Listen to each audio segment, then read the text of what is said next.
21 batch কর্তৃক আয়োজিত বিদায় ও দোয়া অনুষ্ঠানে উপস্থিত সম্মানিত বিশেষ অতিথিবৃন্দ এবং উপস্থিত অত্র প্রতিষ্ঠানের স্বপ্নদ্রষ্টা চেয়ারম্যান, প্রিন্সিপাল এবং উপস্থিত আমার প্রাক্তন এবং বর্তমান শিক্ষকবৃন্দ, সবাইকে জানাই হৃদয়ের গহীন থেকে সালাম। আসসালামু আলাইকুম ওয়া রাহমাতুল্লাহি ওয়া বারাকাতুহু।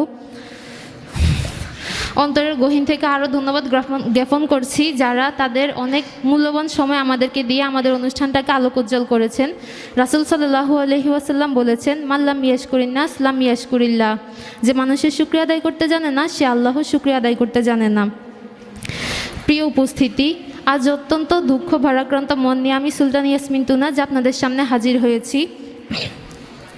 যে দিনটির মুখোমুখি হতে না চেয়েও মুখোমুখি হতে হয় বারে বার, তাই কবির ভাষায় বলতে হয়, যেতে হবে বহুদূর তাই এই ছেঁড়া বাঁধন, বিরহ ব্যথা তোর মনে বইছে হাসি আর